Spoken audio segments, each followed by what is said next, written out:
Hello students, स्वागत आहे तुमचं विक्रम अकॅडमीच्या यूट्यूब चॅनलवर. आज आपण 11वीचा इकॉनॉमिक्स हा सब्जेक्ट शिकत आहोत. चॅप्टर आहे 4, द इकॉनॉमी ऑफ महाराष्ट्र. ठीक आहे, चला इंट्रोडक्शन बघूया. The state of Maharashtra came into existence on 1 May 1916. आता हे आपल्याला सगळ्यांना माहीतच आहे. सो महाराष्ट्र राज्य कधी अस्तित्वात आलेलं आहे, त्याची स्थापना कधी झाली आहे? 1 May 1916. The state economy has achieved a distinguished status as a result of the collective efforts of its people. आणि आपल्या या राज्याची इकॉनॉमी जी आहे ती का अचीव झालेली आहे, आजचं हे स्टेटस का मिळत आहे, तर इथल्या लोकांचा हा कलेक्टिव्ह इफर्ट्स आहे. ठीक आहे, आता आपल्याला इथे महाराष्ट्राचा मॅप दाखवलेला आहेच. ठीक आहे, बघूया काय सांगतात ते आपल्याला इथे.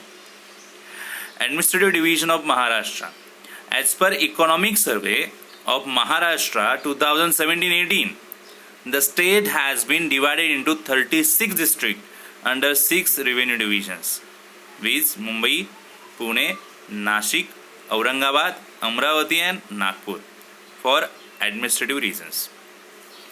तर 2017-18चा जो इकॉनॉमिक सर्वे झाला त्याच्यानुसार महाराष्ट्रात एकूण 36 जिल्हे आहेत असं सांगितलं आहे. पण या 36 जिल्ह्यांचं कामकाज पाहण्यासाठी 6 विभाग केलेले आहेत. मुंबई विभाग, पुणे विभाग, नाशिक विभाग, औरंगाबाद विभाग, अमरावती विभाग आणि नागपूर विभाग. कारण कामकाज जे आहे, ॲडमिनिस्ट्रेटिव्ह काम जे आहे ते व्यवस्थित पाहता यावं म्हणून. Important features of the economy of Maharashtra. काही महत्त्वाचे फीचर्स आहेत जे आपल्याला पाहायचे आहेत. Maharashtra is the second largest populated state in the country. The population of the state was 11.24 crores during 2011. आता लोकसंख्येच्या बाबतीमध्ये जर पाहायचं म्हटलं तर महाराष्ट्र हे राज्य दुसऱ्या क्रमांकावर येतं. म्हणजे आपलं राज्य दुसऱ्या क्रमांकावर आहे लोकसंख्येच्या बाबतीमध्ये देशामध्ये. 2011ची जी लोकसंख्या जनगणना जी झाली आहे ती किती होती? 11.24 करोड महाराष्ट्रामध्ये. Maharashtra is the third largest state in the country in terms of geographical area, measuring about 3.08 lakh square kilometres. आणि जर महाराष्ट्रामध्ये जमिनीचा एरिया वाईज जर पाहिलं तर संपूर्ण इंडियाच्या कंपॅरिझनमध्ये म्हणजे जेवढी राज्य आहेत त्यांच्या तुलनेमध्ये आपलं महाराष्ट्र राज्य जे आहे 3ऱ्या क्रमांकाचं आहे.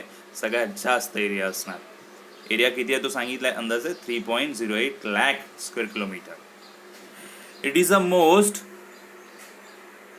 Urbanised state with 45.20% of its population living in towns and cities.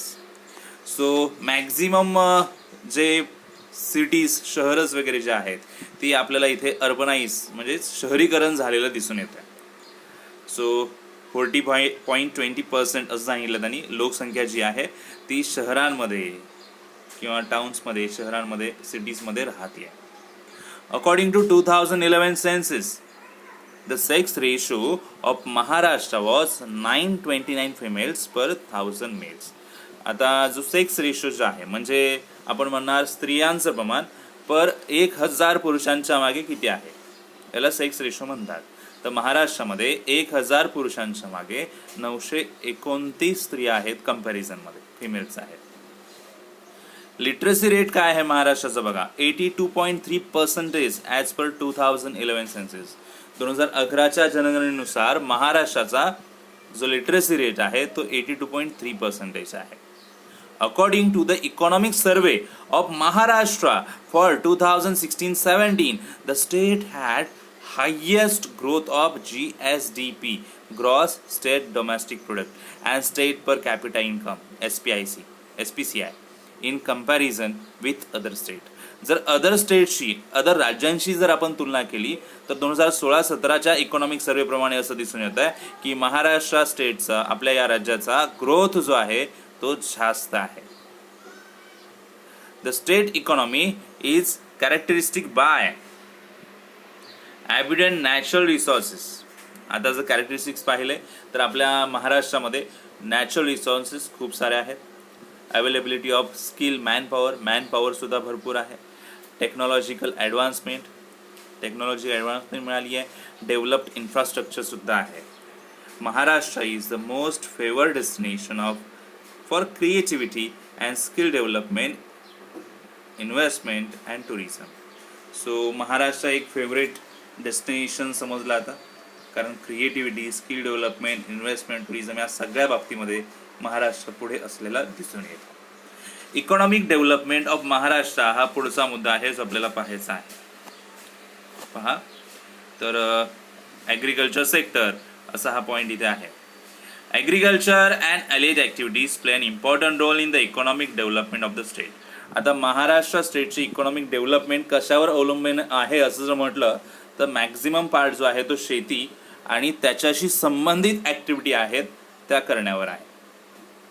As per economic survey of Maharashtra 2017-18, the share of agriculture and allied activities in the total gross state value added GSVA was 12.2% during 16-17 as against 15.3 during 2001-2, which shows a declining trend over the period. आता comparison त्यांनी सांगितलेलं आहे, numbers calculations दिलेलं आहे. आता 2001-2ची त्यांच्याकडे असणारी quantity किंवा पर्सेंटेज आणि आत्ताचे 2016-17चा सर्वे झाला त्याच्यामध्ये पर्सेंटेज दिल्यात की ग्रॉस स्टेट व्हॅल्यू जी आहे आपले ॲग्रिकल्चर आणि अदर ॲक्टिव्हिटीज आहेत रिलेटेड त्यांचा वाटा किती आहे महाराष्ट्राच्या इकॉनॉमिक डेव्हलपमेंटमध्ये. तर 2016-17मध्ये वाटा किती होता त्यांचा 12.2% महाराष्ट्राच्या डेव्हलपमेंटमध्ये असणारा वाटा. पण 2001-2मध्ये तो किती होता 15.3%. म्हणजे आपण म्हणू शकतो ॲग्रिकल्चर आणि ॲलाइड ॲक्टिव्हिटीज यांचं महत्त्व किंवा यांचा जो वाटा जो होता तो 15.3% होता 2001-2मध्ये, पण आता तो कमी झाला आहे असं दिसतोय. So which shows a declining trend असं म्हटलेलं आहे की या बदलत्या काळामध्ये हा जो हिस्सा जो आहे शेतीचा आणि अदर महत्त्वाच्या ॲक्टिव्हिटीजचा तो थोडा प्रमाणात कमी झालेला असं दिसून येतं. ठीक आहे, आता पुढचा पार्ट आपण बघूया. General problems in the agriculture sectors. आता काही प्रॉब्लेम्स दिलेले आहेत ॲग्रिकल्चर सेक्टर्समध्ये. चला पहा. Decrease in the average size of land holdings lead to low farm productivity. तर हा प्रॉब्लेम इथे आपल्याला दिसून येतो ॲग्रिकल्चर सेक्टरमध्ये. शेतीचा आकार जो आहे किंवा जमिनीचा आकार जो आहे तो हळूहळू कमी होत चालला आहे आणि त्याच्यामुळे लो प्रोडक्टिव्हिटी होत चालली आहे. Increase in the number of small and marginal farmers. शेतकऱ्यांची संख्या वाढत चालली आहे. ओके, म्हणजेच घरात काम करणारे पर्सन जे आहेत शेतकरी जे आहेत वाढत चालले, पण त्या प्रमाणामध्ये शेती थोडी ना वाढते. Excessive use of chemical fertilisers and pesticides leading to soil degradation. जास्तीत जास्त उत्पादन व्हावं म्हणून रासायनिक खतांचा वापर होत आहे, कीटकनाशकांचा वापर होत आहे, पण याच्यामुळे त्याचा परिणाम जो आहे तो जमिनीच्या जी कस असते जमिनीची त्याच्यावर होत आहे, म्हणजे सॉइल डिग्रेडेशन होत आहे. ॲग्रिकल्चर इंडेप्टनेस शिवाय शेतीसाठी घेतलेलं कर्ज आहेच, तो एक प्रॉब्लेम बनतोच. Poor implementation of land reforms and adverse crop pattern. Land reforms proper पद्धतीने होत नाही आहे आणि क्रॉप पॅटर्न जो आहे, क्रॉप पॅटर्नची पिके घेण्याची जी पद्धत आहे शेतकऱ्यांची ते त्यांना जास्त नॉलेज नसल्यामुळे ती चुकती आहे. योग्य पद्धतीची पिके जर अल्टरनेटिव्ह घेतली तर चांगल्या पद्धतीची पिके येऊ शकतात, जमिनीची कस चांगली राहू शकते, याची माहिती त्यांना मिळायला हवी, पण तसं होत नाही आहे. Dry land and inadequate irrigation facilities. पाण्याअभावी जमिनी सुकू लागलेल्या आहेत, इरिगेशन फॅसिलिटीज चांगल्या मिळत नाही आहेत. पैशाचा अभाव आहे, lack of capital. Improper implementation of rural development plans. आणि योग्य पद्धतीने अंमलबजावणी होत नाही आहे जे रुरल डेव्हलपमेंट प्लान्स येतात त्याची.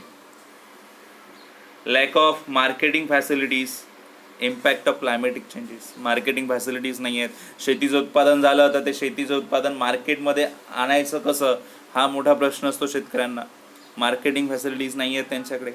आणि मेन महत्त्वाचं म्हणजे क्लायमेट सारखं चेंज होत असतं आणि त्याचा प्रॉब्लेम शेतीवर होतच असतो, हे कोणी टाळू शकत नाही आहे.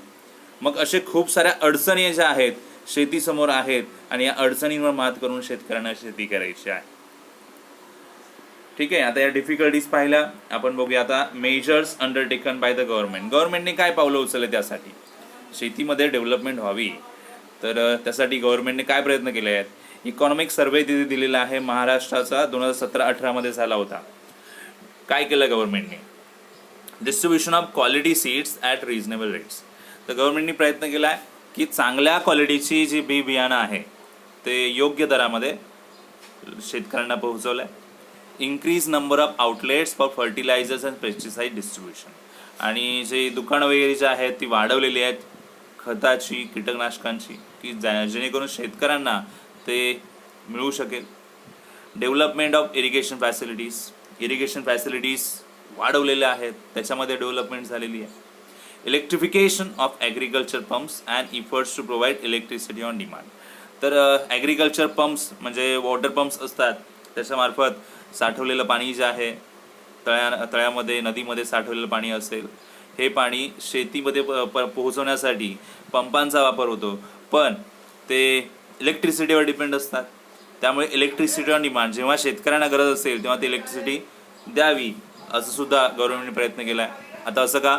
कारण नॉर्मली आपण पाहू शकतो विजेची कपात जास्तीत जास्त होते त्या भागांमध्ये, गावाकडच्या भागांमध्ये, आणि त्यामुळे शेतकऱ्यांना विजेचा वापर व्यवस्थित करता येत नाही आहे शेतीसाठी. म्हणजे जरी पंप घेतला तरी त्या पंपाचा उपयोग कसा करता येईल हा पण प्रश्न असतो. म्हणून इलेक्ट्रिसिटी असेल तर ते शक्य होईल. मग इलेक्ट्रिसिटी ऑन डिमांड हे प्रोव्हाइड करण्याचा प्रयत्न, इफर्ट जो आहे तो गव्हर्नमेंटनी केलेला आहे. Financial assistance as per requirements, जेव्हा गरज लागेल तेव्हा शेतकऱ्यांना आर्थिक मदत द्यावी हा एक प्रयत्न आहे. Setting up of agriculture produce marketing committees, APMC तयार केलेला आहे. ॲग्रिकल्चर प्रोड्यूस मार्केटिंग कमिटी तयार केलेली आहे. Establishment of agro export zone तयार केलेले आहेत. हॉर्टिकल्चर ट्रेनिंग सेंटर्स तयार केलेले आहेत. ग्रेडिंग अँड पॅकिंग फॅसिलिटीज तयार केलेल्या आहेत, जेणेकरून शेतकऱ्यांना हे नॉलेज व्हावं आणि त्यांचा जास्तीत जास्त विकास व्हावा, त्यांना फायदा व्हावा, यासाठी गव्हर्नमेंट प्रयत्न करत आहे. Creating awareness about agriculture information through the use of mass media for marketing agriculture a profit making business.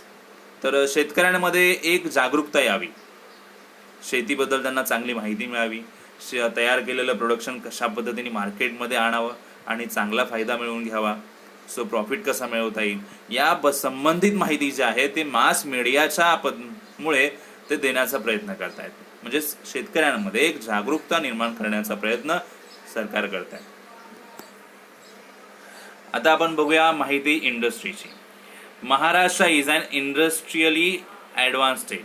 आता इंडस्ट्री म्हणजे उद्योगांच्या बाबतीमध्ये जर पाहिलं तर महाराष्ट्र एक ॲडव्हान्स स्टेट आहे. Industrial sector plays a major role in the economic development of Maharashtra. तर यांचा जो रोल पाहिला आपण इंडस्ट्रीचा इकॉनॉमिक डेव्हलपमेंटमध्ये तर तो खूप आहे. It has the potential to absorb excess labour from the farming sector. आता फार्मिंग सेक्टर म्हणजे ॲग्रिकल्चरमध्ये जर शेतकरी यांची क्वांटिटी जर खूप वाढली तर त्यांचं लेबर इथे ॲब्झॉर्ब होऊ शकतं. म्हणजे काय? आता आपण मगाशी म्हटलं की शेतकऱ्यांची संख्या वाढत चालली, म्हणजे नक्की काय होत आहे? समजा एक ठराविक जमीन आहे, ती जमीन करण्यासाठी आधी घरामध्ये 2 पर्सन होते, ते शेती करत होते. आता काय झालं आहे, लोकसंख्या वाढली आहे, म्हणजे एका घरामध्ये 2चे किती झाले, 10 लोक झालेली आहेत. 2 लोकांनी शेती केली तरी तेवढंच उत्पादन होतं. आता 10 लोक झाले तरी पण उत्पादन वाढणार आहे का? दोघांनी काम होतच होतं ना. तर उरलेली जे एक्सेस पर्सन आहेत ते तिथे न काम करता, शेतीमध्ये न काम करता अदर काहीतरी उद्योगधंदे करावे याचा प्रयत्न करतात. म्हणजे तो जो लेबर आहे, ते जे कामगार आहेत, ते जे पर्सन्स आहेत, त्यांना ॲब्झॉर्ब करण्यासाठी एवढं पोटेन्शियल नक्कीच आहे इंडस्ट्रीचा. म्हणजे ते बाहेर इकडे येऊन अदर वर्किंग करू शकतात. म्हणजे शेतीचं जर काम घरातल्या काही पर्सन्समुळे होत असेल तर उरलेले पर्सन्स जे आहेत ते शहराकडे वळत आहेत आणि मग ते इंडस्ट्रीमध्ये काम करत आहेत. It leads to diversification of markets, generates higher incomes and higher productivity. याच्यामुळे काय होत आहे, मार्केटचं डायव्हर्सिफिकेशन होत आहे, इन्कम जास्तीत जास्त होत आहे आणि प्रोडक्टिव्हिटीसुद्धा चांगली होते. As per annual survey of industries ASI 2016-17, the industrial sector of Maharashtra is at the top position. आता जो सर्वे झाला होता 2016-17 तर महाराष्ट्रामध्ये इंडस्ट्रियल सेक्टर टॉप पोझिशनवर आहे असं म्हटलं गेलं आहे. The share of industry in the net value added is about 18%. आणि या उद्योगांचा वाटा महाराष्ट्राच्या विकासात, आर्थिक जी विकास आहे त्याच्यामध्ये किती होतो तर 18% वाटा आहे. Maharashtra has also been the first choice of domestic and foreign investor.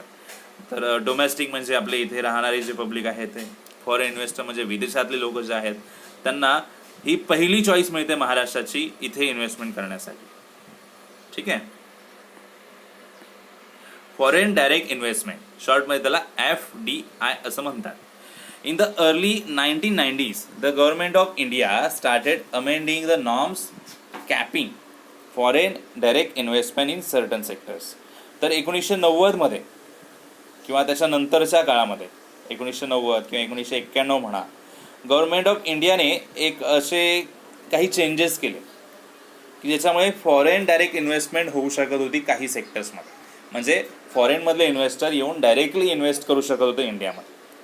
The liberalisation act of 1991 clear the path of FDI. म्हणजे 1991 मध्ये एक फ्रीडम आणलं गेलं, लिबरेशन ॲक्ट आणलं गेलं की हे फॉरेन डायरेक्ट इन्व्हेस्टमेंट जे आहे ती इंडियामध्ये होऊ शकेल.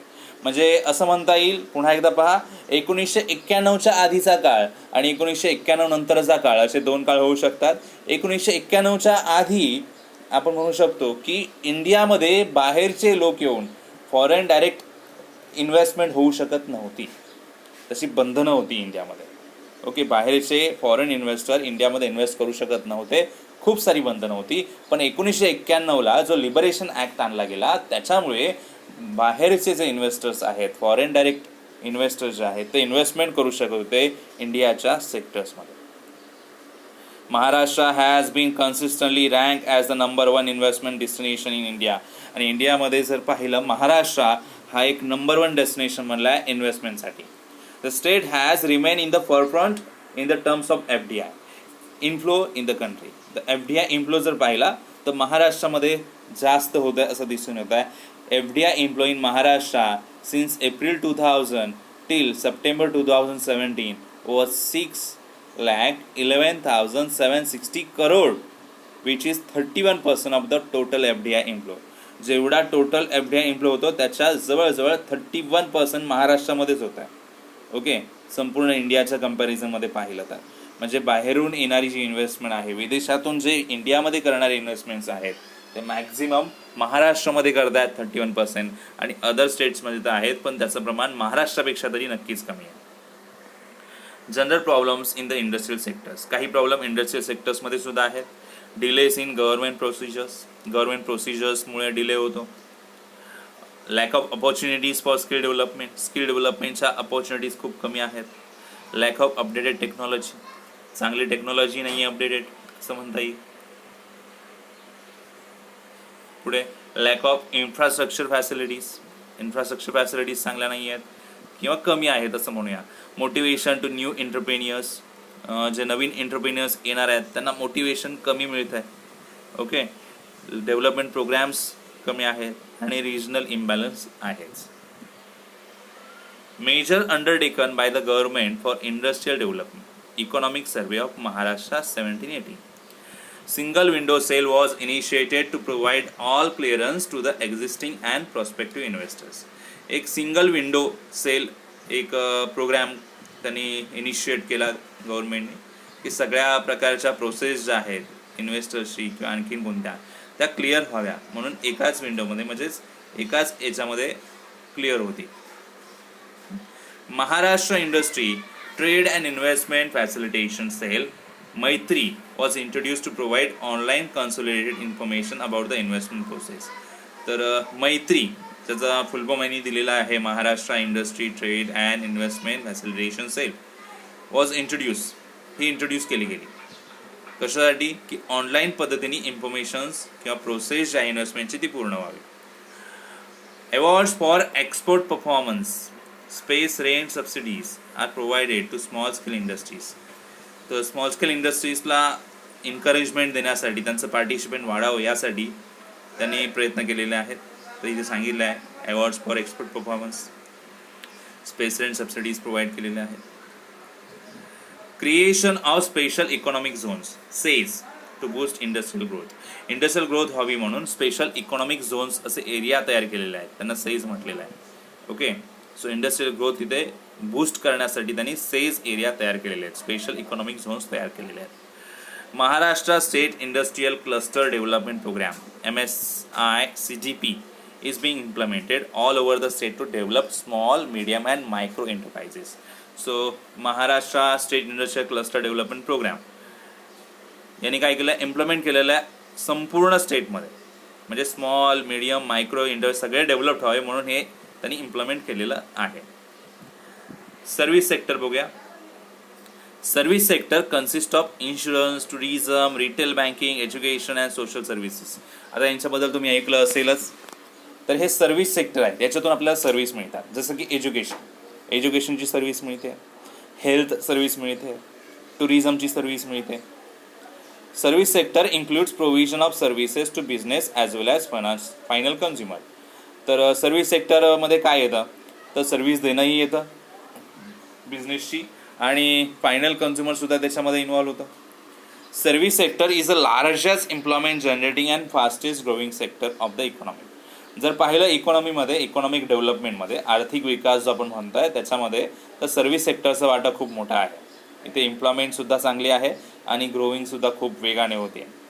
The contribution of service sector to the gross state domestic product has been the highest compare to the other sector. Other comparison जर केली आपण, अदर सेक्टरची कंपॅरिझन, जसं आपण ॲग्रिकल्चर सेक्टर बघितला आणि इंडस्ट्रियल सेक्टर बघितला, तर दोघांच्या कंपॅरिझनमध्ये जर पाहिलं तर हा सर्व्हिस सेक्टर आहे त्याचा वाटा खूप जास्त आहे आर्थिक विकासामध्ये, इकॉनॉमिक डेव्हलपमेंटमध्ये. किती आहे बघा, 54.5% 2017-18. म्हणजे असं म्हणा की या सर्व्हिस सेक्टरमधून मॅक्झिमम इन्कम जनरेट होत आहे.